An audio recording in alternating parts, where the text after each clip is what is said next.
Rodolfo Walsh estaba convencido de que la máquina de escribir podía convertirse en un arma. En esto coincidía con Julio Cortázar, quien por otro lado lo admiraba. Curiosa admiración del fantástico, sobre todo porque sostenía que si había alguien en la Argentina que podía entender que la literatura no es copia de la realidad sino compaginación, era Rodolfo Walsh. Estaba en él eso de la capacidad de fundación de la palabra, de la revelación de la verdad. Al mismo tiempo, y esto es potente, se rebelaba contra las concepciones mesiánicas, como tan claramente puede leerse en un oscuro día de justicia. Que el pueblo no dependa ni de un Che Guevara ni de un Perón. Que el pueblo aprenda que está solo y que de sus más profundas entrañas debe nacer su fuerza y su libertad. Esto que les acabo de compartir es un fragmento, tal vez incluso un recorte arbitrario, que hice de un artículo que escribió Nilda Susana Redondo, la Pati, como la conocemos, nuestra profesora ahí de la Facultad de Ciencias Humanas, directora del Colegio República de Santa Rosa. Y este artículo lo escribió para esta publicación que se llamó Alter Ego. Es una publicación que salió entre 2004 y 2011. En esta entrega, sus directores, un tal Damián Repetto, tal vez les suene, un tal Nicolás María Bonpadre, decidieron dedicar toda la revista a Rodolfo Walsh. Toda. Cada pedacito de este papel está trabajado en honor y dedicado a Rodolfo Walsh, un desaparecido que vive.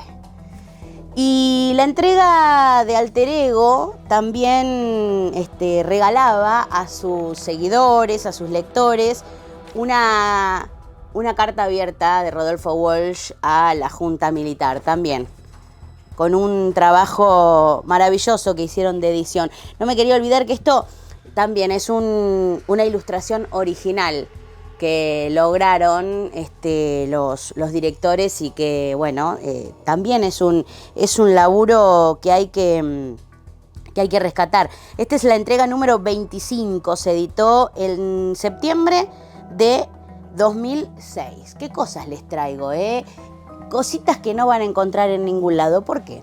Porque este programa que se llama Bang, hoy se va a dedicar a Rodolfo Walsh, a los tantos y al único Rodolfo Walsh que se erigió hoy en un espejo a seguir si pensamos en el periodismo de investigación, si pensamos en la militancia de la palabra. Un Rodolfo Walsh que puede contar la realidad, pero no copiarla, sino reconstruirla. Por supuesto, lo vamos a llamar al detective literario Damián Repetto, que es el especialista, el que definitivamente nos va hoy a traer una de sus piezas policiales, de sus cuentos policiales. Hoy en Bang nos vamos a ocupar de la aventura de las pruebas de imprenta.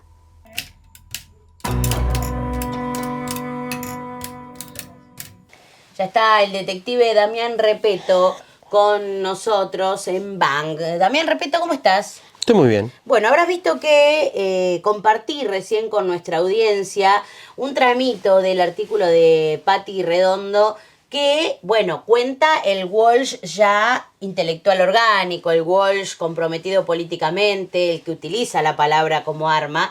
Pero claro, la aventura de las pruebas de imprenta corresponde a otra etapa de su vida. Sí, hay dos Walsh, podríamos decir a grandes rasgos. Un Walsh de antes de Operación Masacre, publicada en 1957, y un Walsh posterior a Operación Masacre. En el Walsh posterior a Operación Masacre está el que más conocemos, el escritor comprometido, el militante, el desaparecido. Pero también está este Walsh previo, lector de policiales, escritor de policiales clásicos, que hizo de todo para vivir. Fue administrativo en un frigorífico, fue lavacopas, limpiavidrios. En Editorial Hacheta, donde empezó a trabajar a los 17 años, fue corrector de pruebas de imprenta. De esa experiencia sale un poco su cuento. pero también fue traductor, fue no director de colecciones, pero sí asesoró a los directores de colecciones en la elección de los títulos, armó antologías y con posterioridad, ¿no?, a Operación Masacre orientó todos sus esfuerzos al periodismo. Estuvo en la Fundación de Prensa Latina, la agencia de noticias cubana, fue criptógrafo, fue el fundador de Ancla, la agencia clandestina de noticias, el semanario de la CGT. Después de Operación Masacre creo que encontró realmente el rumbo en su vida y estuvo siempre orientado en el mismo camino que fue la revolución. ¿Y qué hay de su origen en el rastro de su escritura? Digo, es un escritor, un investigador, un periodista patagónico y de origen irlandés. Sí, él nació en 1927 en la isla rionegrina de Choel Choel, hijo de irlandeses. Su padre era descendiente de irlandeses. A los 15 años se fue a un internado en La Plata, un internado para descendientes de irlandeses, y no la pasó muy bien ahí. Y parte de esa experiencia horrible la plasmó en lo que se conoció después como el ciclo de los irlandeses, que está formado por 3 cuentos. Los oficios terrestres, Irlandeses detrás de un gato y el que mencionó Patti ahí en el artículo, Un oscuro día de justicia. No son cuentos que haya escrito uno detrás del otro, sino que corresponden a distintas etapas de su vida. ¿Hay algo de la diáspora irlandesa ahí? Que ahora se está hablando tanto de la diáspora de Irlanda. No, por lo menos no la veo yo en los cuentos de Walsh. No, ese tipo de reflexión, ese anhelo de la tierra de origen. Eso no aparece. No lo veo yo. ¿Y la aventura de las pruebas de imprenta, bueno, cómo nace, dónde nace, cuándo? Ya trabajando en Editorial Hachette, él se dedicó a escribir y escribió este libro que se llama Variaciones en Rojo, que recibió en 1953 el Premio Municipal de Literatura y que está formado por 3 cuentos. El que le da título al volumen, Variaciones en Rojo, La aventura de las pruebas de imprenta, que es el que hable del volumen, y Asesinato a distancia. Originalmente fue publicado en la serie naranja de Editorial Hachette, que es una de las colecciones de las que hablamos en programas previos cuando vimos las colecciones de policiales en Argentina. Dijiste que hay 2 Walsh, yo te voy a decir que hay 3, pero lo vamos a discutir más adelante. En el segundo bloque ya nos metemos con la aventura de las pruebas de imprenta. ¿En esto qué es? Vale.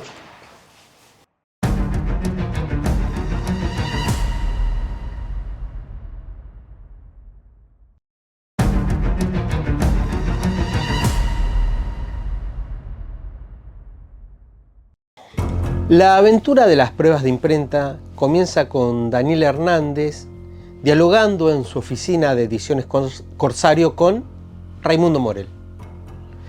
Hernández le acaba de entregar a Raimundo Morell las últimas galeras de su traducción de la obra de Oliver Wendell Holmes y discuten acerca de ciertas cuestiones referidas a la tarea del corrector y a la tarea del traductor.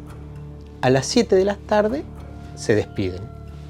5 horas después, Raimundo Morell va a estar muerto. Su esposa, Alberta, lo encontró en su escritorio con un balazo en la cabeza. Llamó a la policía, interviene el comisario Jiménez.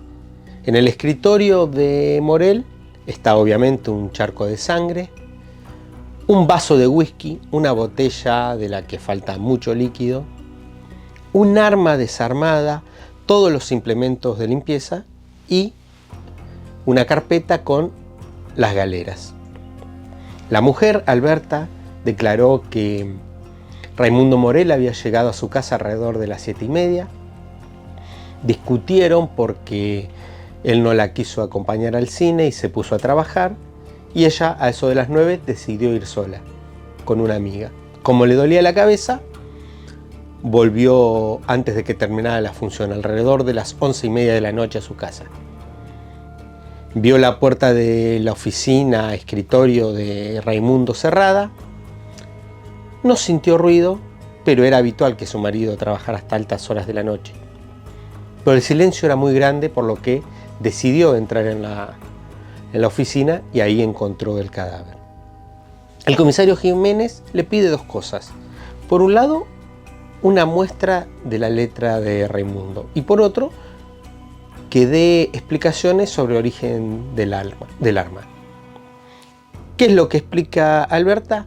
Que esa pistola pertenecía a Raimundo y que era un regalo que le había hecho un amigo de Estados Unidos cuando él estudió en Harvard. Se presenta todo. Antes de eso, el patólogo dice que el balazo fue hecho a corta distancia de abajo hacia arriba. Al otro día, Daniel Hernández se entera por los diarios de que Morel está muerto.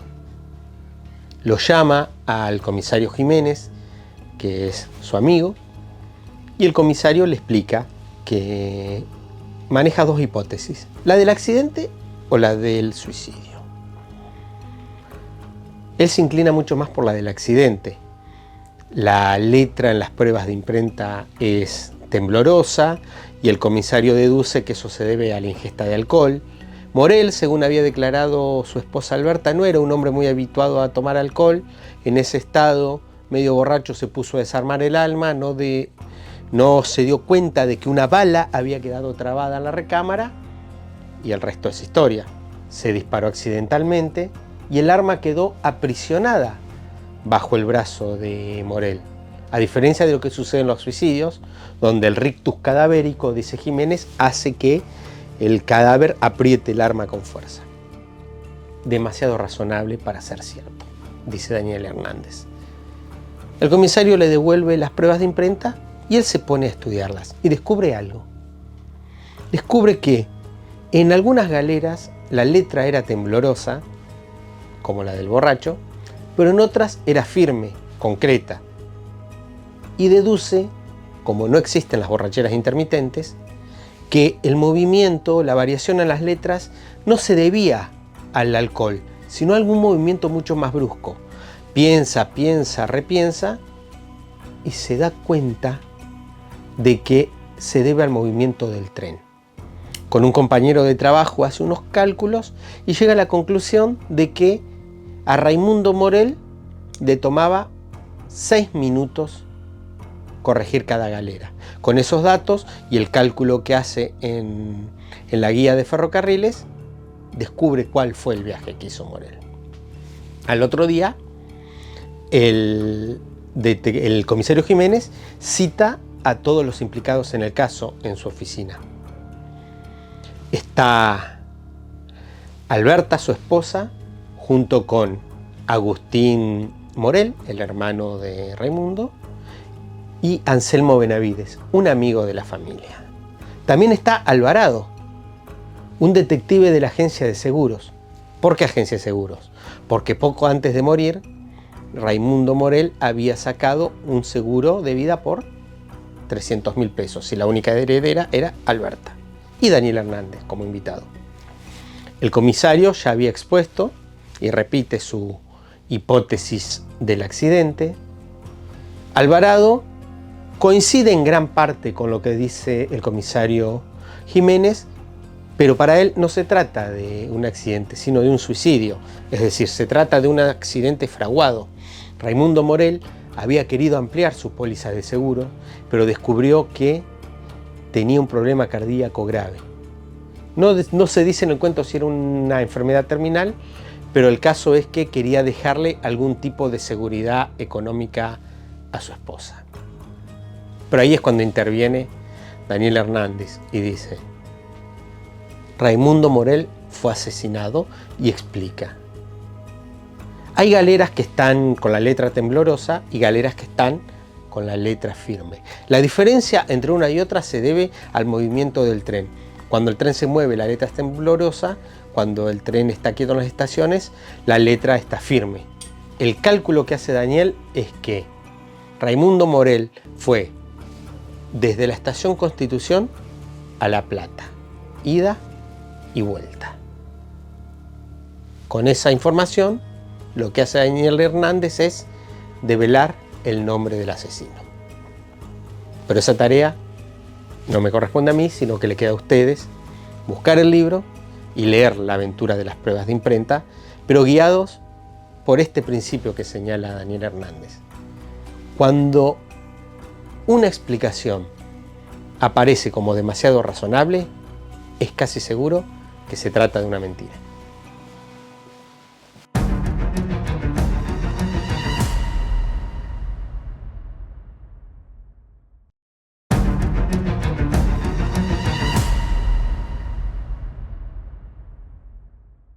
Seguimos en Bang, cuentos de vida o muerte. Hoy le dedicamos el programa a un Rodolfo Walsh, al Rodolfo Walsh de Variaciones en Rojo, al de La aventura de las pruebas de imprenta. Habrán visto en el segundo bloque que el detective Damián Repetto, bueno, les contó buena parte del argumento. Ustedes tienen que ir a buscar el final, tienen que ir a encontrarse con el asesino, que de eso se trata la lectura del género policial.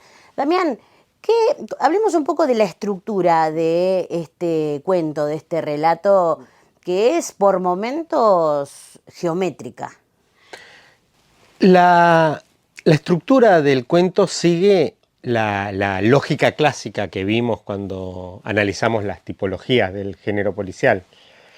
Hay un planteo inicial que es el muerto, ese cuerpo que está ahí, que es un signo que debe ser develado. Y el cuento es el camino de develación de ese misterio, que es saber quién es el asesino. Pero se juega con armas lícitas. Vamos, eso lo aprendió Rodolfo Walsh de un par de primos que escribían bajo el seudónimo de Ellery Queen. De hecho, en la nota inicial a la edición original, ¿no?, de Variaciones en Rojo, dice: en la página 39 ustedes pueden saber ya quién es el asesino, ¿no? Eso todos fuimos rápidamente a la 39. Eso lo hacía mucho Ellery Queen, y Walsh lo imita, la idea de que llegado a este punto el lector tiene las mismas herramientas que el detective para descubrir quién es el asesino, que es un desafío en el que siempre, por ejemplo, perdí siempre, nunca, o sea, y es muy frustrante no darte cuenta quién era. Pero lo interesante de este cuento no solo es descubrir quién es el asesino, sino cómo Daniel Hernández construye la prueba. Por eso me refería a lo geométrico. Claro. Realmente hay momentos en donde el camino para llegar a esa prueba es muy denso. Sí, hay una... Para construir claro, la prueba. Claro, hay todo un juego que establece Daniel Hernández como personaje, que está en este cuento, pero también se replica esa metodología en los otros dos, en Variaciones en Rojo y en Asesinato a Distancia, que es una idea que quizá viene de Sherlock Holmes, pero que también podemos encontrar con alguna variación, si queremos, en el psicoanálisis, en la medida en que los detalles mínimos hablan de la totalidad. Son los detalles mínimos aquellos que dan cuenta de la totalidad de un movimiento. Fíjate que en este cuento el detalle ínfimo es la variación en la letra manuscrita que el comisario Jiménez atribuye al alcohol, y que a Daniel le parece demasiado razonable para ser verdad. La verdad nunca es razonable. Entonces él hace todo ese trabajo que yo no lo detallé cuando conté el resumen, pero vayan a leer el cuento porque tampoco les dije quién es el asesino, así que tienen que leerlo. Pero hay un trabajo que él hace de cálculos, de toma de tiempo, de revisar los horarios de los trenes, de ver cuál tren, a qué velocidad van los trenes, a qué velocidad van en hora pico, a qué velocidad van en el tren nocturno, cuánto tiempo se detiene en cada estación, etcétera, ¿no? Todo ese trabajo que termina siendo un trabajo geométrico y matemático, porque de esas cuentas es que él deduce cuál es el viaje que hace Morel, hasta qué ciudad va, a qué fue a esa ciudad y cuántas fueron las estaciones intermedias entre la estación Constitución y su destino. El detective Daniel Hernández podría ser el propio Walsh, de hecho, ¿no? Porque cumple el mismo rol en una imprenta que cumple. Si querés, ahí hay editorial. Vos preguntabas al principio, en el primer bloque, ¿no?, ¿dónde está la saga irlandesa? ¿O dónde está si hay algo de la diáspora irlandesa. La diáspora irlandesa. Pero sí hay, no está eso, pero yo sí creo que hay algo de la tradición irlandesa en que, ustedes saben que Irlanda está dividida en dos. Hay una parte que quedó integrada al Reino Unido, que es la parte protestante, anglicana, y hay otra parte muy importante que es aún católica y que resiste con su catolicismo, con su lengua. Y Daniel, el nombre de Daniel Hernández proviene de Daniel, uno de los personajes bíblicos, no del Antiguo Testamento, que en la Biblia actúa en muchas ocasiones, debido a su suprema inteligencia, como detective.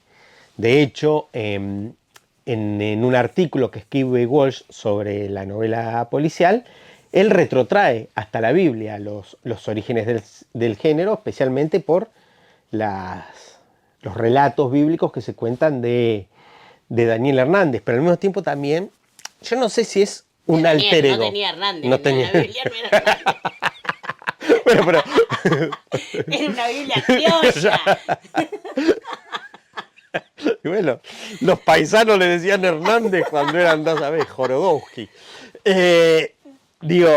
Ahí sí, yo no sé si Daniel Hernández ya ser un alter ego, una transposición vital del propio Walsh, pero es obvio que el origen, especialmente en este cuento, se ve mucho su experiencia como editor, traductor, lo que decía al principio, en Editorial Hachette, y el conocimiento de lo minucioso que es el trabajo del corrector, ¿no? Porque incluso él le pide a un compañero de trabajo, a ver, corregí esta página, a ver cuánto tiempo te lleva. Otro corrector profesional como Raimundo Morel.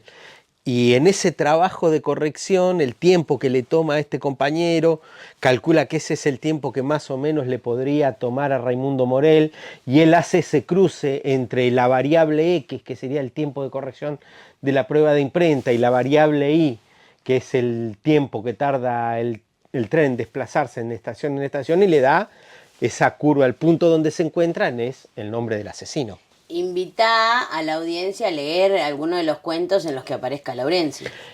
En el libro, en los cuentos están de cuentos para ataúdes, por ejemplo, Sugwan, es hermoso cuento de una variante del ajedrez, o Los dos montones de tierra, que es el cuento que a mí más me gusta. En el primer bloque te dije que para mí había 3 Walsh, y vos dijiste 2. Así que ahora vamos a discutir un poco. Discutamos. ¿No? Yo creo que está justamente el Walsh intelectual burgués, que es el de estos primeros cuentos policiales. Luego el Walsh intelectual crítico, que es el de Operación Masacre. Y ya entrada en la militancia es el intelectual orgánico, el que integra Montoneros, el de la Carta a las Juntas, el que incluso sobre el final de su vida quería escribir una novela burguesa que está desaparecida igual que él, ¿no? Porque los milicos se la llevaron. Pero yo creo que son estos 3 cerebros con los que nos podemos encontrar. A mí lo que me cuesta es ligar directamente la condición de escritor con la condición de intelectual. A mí me parece que el intelectual es un sujeto que tiene preocupaciones, independientemente de su ideología, pero tiene preocupaciones sociales. Su accionar tiene que ver con una reflexión respecto de la vida, de la sociedad, del lugar que ocupamos los sujetos en el mundo. Y Walsh, previo a Operación Masacre, no era nada de eso. Era un hombre de libros, era un hombre de lectura, era un hombre de literatura, pero su actividad intelectual me parece a mí que no lo convertía directamente en un intelectual, que es un pensador. Después de Operación Masacre, Walsh se convierte en un sujeto, en un pensador de la realidad, en un pensador de la vida, de la política, y lleva su pensamiento a la acción. Es el prototipo del escritor comprometido. Pero a mí me parece que en la actividad intelectual previa a Operación Masacre no es una actividad que permita que a él se le ponga la etiqueta de intelectual como pensador. A Damián Repetto, el detective literario, eso creo yo. Le parece, eso cree él. Vamos a preguntarle a Pati Redando, a ver qué le parece. Felicitaciones por lo que hicieron con con José María.